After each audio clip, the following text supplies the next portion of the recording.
Welcome to Sunia Field, a faux town that speaks to your elusive utopian fantasy. A town that harbours homes with rose-hued windows and neighbours with shallow smiles. A town that is not real.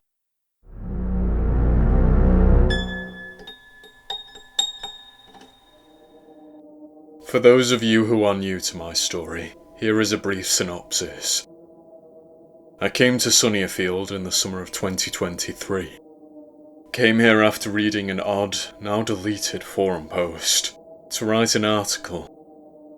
One that might finally cement my status as a journalist worth noting.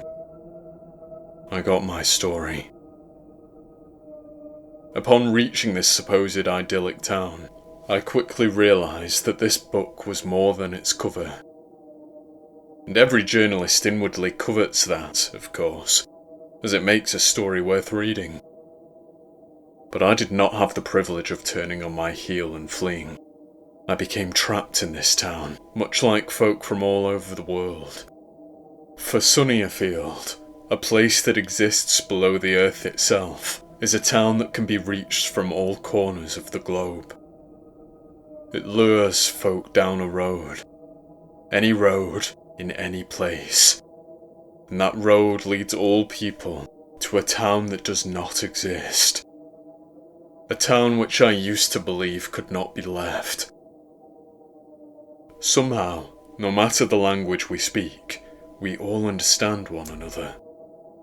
However, that mystery sits only at the tip of the egregious iceberg. Sunia Field conceals unholy secrets. It conceals something beneath the dirt, neither living nor dead. A thing that muddies the minds of the townsfolk, fattening them with joy before feeding on their false happiness. And that thing, which I had the misfortune of beholding in its underground den, fears cobalt above all else. It is a weakness that I pray will open the door to the escape of my friends and me. Emmy, our wizened Japanese leader, an elderly lady with a pure heart. Mark, the defiant American who introduced me to this ragtag group. He would have us bury our heads in the sand if it were up to him. Bobby, a fellow Brit, a man of few words but immense physical strength. And poor Diallo, the Ghanaian boy whose mother, 2 weeks before the events of the following story, perished in a vile way. She was dragged into a photograph by a supernatural being and shredded like waste paper. There were others, Austin and Kendra, friends of these people who helped me, but they have been claimed by Sunnierfield. They have joined the ranks of the creature's blue-shirted mass. At first, upon seeing them in the town supermarket, I thought the blue shirts were simply shop workers. But they serve only the unholy thing beneath. And they're everywhere. Post-humans who wander the streets, ensuring that Sunniefield's brainwashed residents remain happy. I still pray that we may save everyone. There must be hundreds of folks in this town, but unlike my friends, most minds are lost. These people do not remember themselves. And soon, if we do nothing, the creature will entirely drain them of their souls. Drain them, then enlist them in its ranks of blue-shirted, empty-bodied horrors.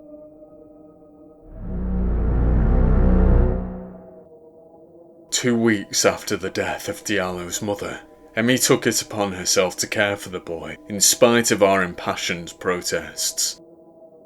We love the woman dearly, but her prime days are certainly in the rearview mirror, and the awful events of Sunnierfield have only aged her more rapidly, a sobering truth for each of us. In any case, to adopt an orphaned child, whilst also bearing the load of facing the unthinkable horror beneath Sunnierfield, seemed a step too far. Many steps too far. How is he? I asked. He still isn't talking.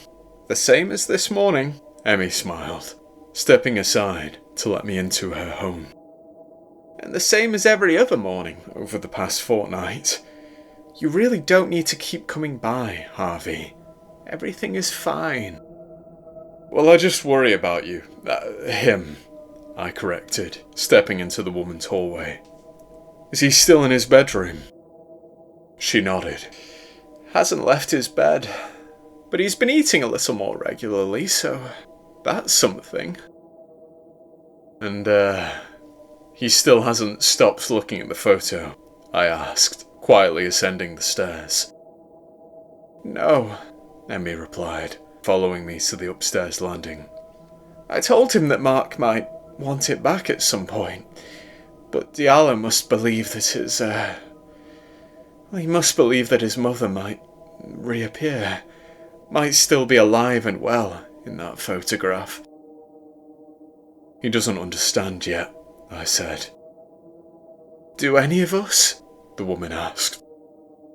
We understand, I nodded, feeling self-assured. We just need to return to that place below the rocks, armed to the teeth with cobalt. Don't say any of this to him, Emmy pleaded. The last thing that poor boy needs is to think about whatever you saw down there.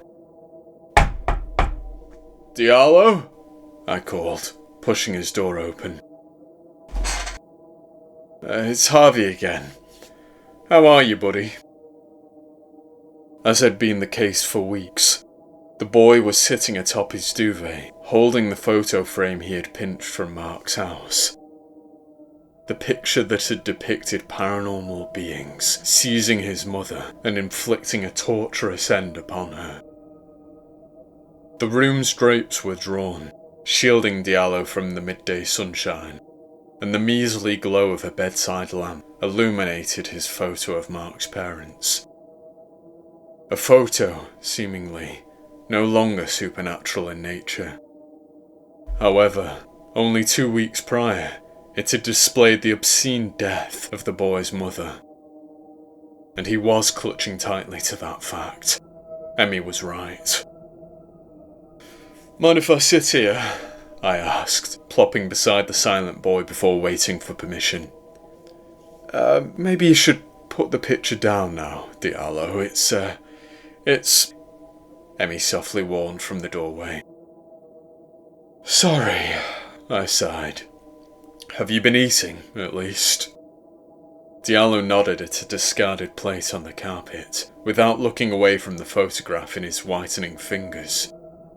Good, I said. You do seem better than earlier. When are Mark and Robert getting here? Emmy asked. I glanced at my watch. Soon. Diallo, do you think Mark might want that photograph back in the near future? You see, it's the only picture of his parents. For a second, it almost seemed as if the orphan boy might respond. Almost seemed as if he might finally end his vow of silence. He'd started eating properly, after all. He'd started, at the very least, acknowledging the existence of Emmy and me. We were making progress. Words were so close to spilling over the edge of his tongue. And then came knocking. That'll be them, Emmy said. I sighed, grunting as I rose from the bed. I'll be back in a minute, pal. I'm sorry for being so persistent, you know. You're not in trouble, okay? Mark understands why you want to hold on to the picture. We all understand. We just want to help you. Harvey, Emmy smiled, nodding at the stairs. Let's leave the boy to his thoughts, shall we? Yeah, I said, following her out of the room and closing the door behind me. I don't mean to nag, she insisted, as I headed down to the entryway. I know, I replied, stopping and snatching the banister. And I don't mean to pester the boy. He's not well. And it's been half a month. I know he's a kid, but time isn't a luxury we have. If we find a way to kill this thing, we might also find a way out of here. Look, I don't know what's going to happen, but we might only have a narrow window to escape. We need Diallo to be sharp and clear. We need to give him time to grieve, Harvey. Time to process.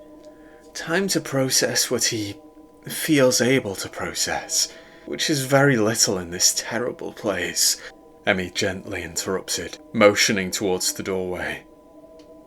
Come on, they're waiting for us. I strolled to the door and let the two solemn-looking men inside. Then, as had become our ritual, we exchanged empty formalities. The ones that had dominated our conversations for months. Our stilted, anxious small talk had only worsened since we'd learnt of Cobalt's power against the evil. I'd been infused with a fresh desire to defeat the creature, but Mark didn't want to fight it. It was not that he wanted to spend the rest of his days in Sunnierfield as such. He simply didn't want to fail, didn't want to die.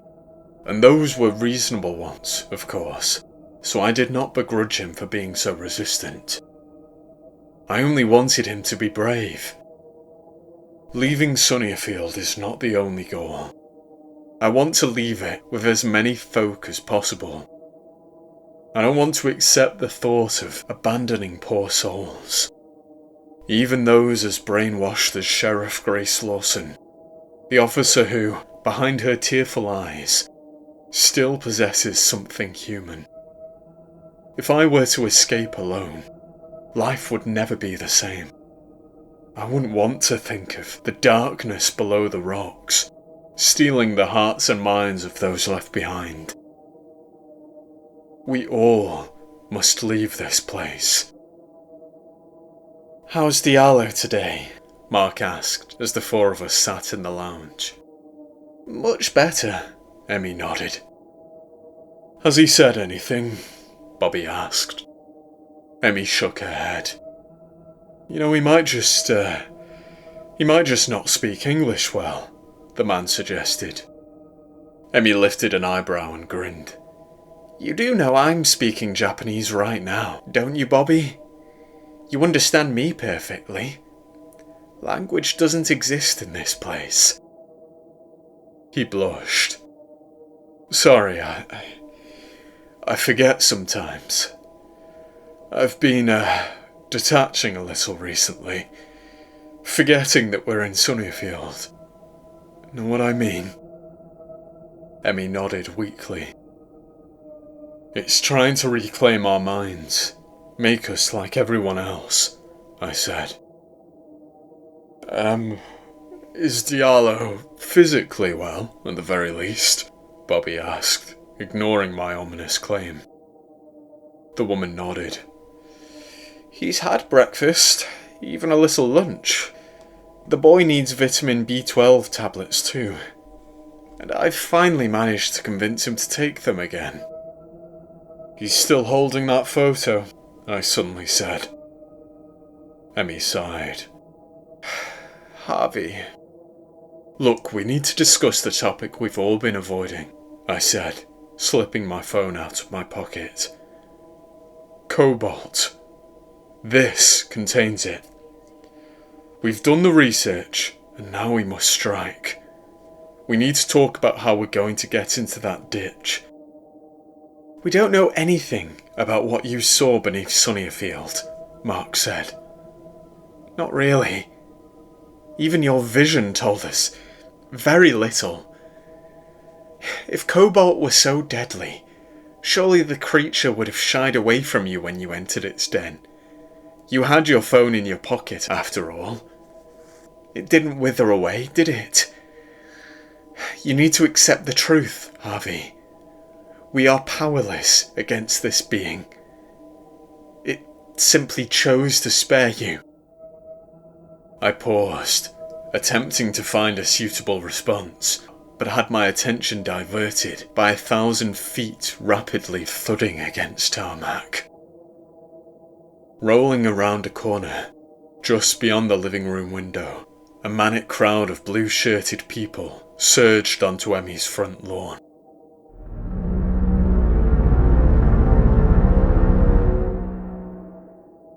Their faces were entirely devoid of emotion, a haunting mass of inhuman flesh swarming the street.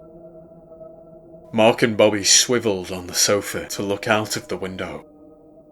"Move!" I yelled, threading my hand beneath Emmy's arm and hoisting the startled woman to her feet. As I shuffled her near-frozen form towards the living room door, Mark and Bobby scrambled to follow. And moments later, a tidal wave of blue shirts lapped against the front face of Emmy's house, instantly obliterating glass panes and the wooden door. The demented followers of Sunia Field's underbelly, uttering no words, created an eerie cacophony of noise as they began to dismantle Emmy's home. I feared that they were desperate to dismantle us too. Whatever may or may not have remained of their souls, there was no reasoning with this mob. No reaching whatever lay beneath their empty faces. These folk do only whatever the creature wills. "Get off me!" Mark screamed as hands seized his body. The wriggling mass of appendages clawed Mark's lips apart, and one blue shirt, with finger and thumb, started to pluck a translucent thread from his throat.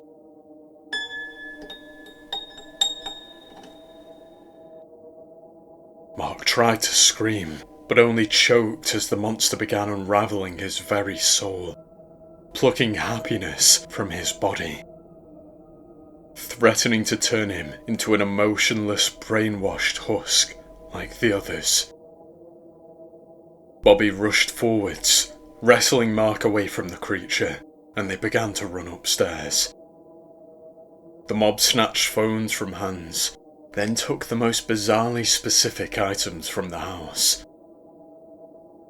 As the four of us scrambled upstairs, I peered through the banister in horror and puzzlement at the meticulous rearrangement of Emmy's home.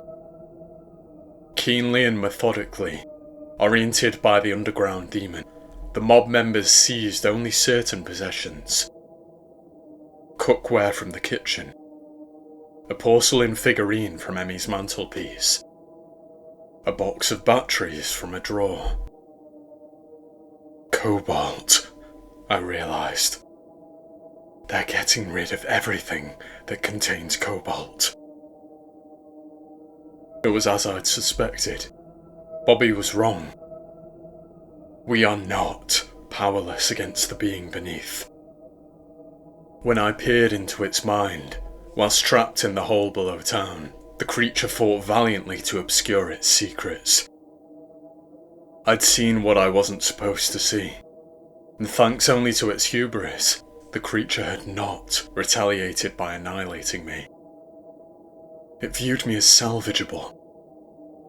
The creature still believes that, much like Mark, who had narrowly avoided meeting the same fate as those before him. There may be some way to recapture my mind. Some way to absorb my joy. "They're not following!" Mark panted as we backed away from the stairs, without any blue shirts in tow. "Why aren't..." His question was drowned by a piercing gust of rushing air beyond Diallo's door. The roar of a punctured plane cabin depressurizing. "Diallo?" Emmy wailed, scurrying towards his room. The woman had barely grasped the handle before the door swung violently inwards, and airy, intangible fingers coiled around her frail body, rapidly pulling her into the room. I darted forwards, propelled by both escaping air and the will to save my friend. When I reached the doorway, however, my eyes met a room that had grown large and familiar. A room that had merged with the outside world. Gone were the drawn drapes. Gone was the bed. All that remained was a familiar road in Sunnierfield. The one that had appeared countless times in photographs. The one that had taken Austin, Kendra, and Diallo's mother. However, Sunnierfield's sky had lost its blue mask. Its blackened core had been unveiled. A tempest raged, sweeping the streets with miniature swirls of wind like shrunken tornadoes. Emmy was a few feet before me, clutching to a bench as the spiralling storm sought to take her. I tumbled across the tarmac, torn by an unbeatable breeze towards the nightmare ahead, and Emmy was not alone. She was holding Diallo's wrist as he wrestled with a figure in the street. A blue-shirted, two-headed monstrosity, taller than the swirling gusts of wind, with horribly long limbs. This mutated marriage of distinct souls defiled all that Kendra and Austin had once been. "Let go, Diallo!" Emmy pleaded, screaming atop the whistling wail of the violent weather. My body, dragged by the wind, connected with the bench, and I held on to Emmy, whose grip on Diallo was loosening. The three of us formed a fraying chain of bodies, tugged by a hungry gust. And upon reaching the scene, I finally caught a glimpse of the boy's free hand. He was stubbornly gripping his phone, as the beast that had once been Emmy's friends sought to take the device from him. When I inspected his hand, however, I screamed. Having made contact with the unholy fingers of the blue-shirted monster, the boy's flesh had started to bubble, as if it were a boiling liquid in a supernatural broth. "Diallo!" I yelled, feet against the bench and hands holding Emmy's arms. "Let go of the phone!" "No!" the boy hoarsely replied, uttering his first word in weeks. "Please, Diallo," Emmy requested. "Just leave me," the boy cried. "I don't want anyone else to get hurt." "We're not going to do that," I promised. "Just let go of the phone, and it belonged to Mum," he wailed. "It's her phone, it's the only thing I have left."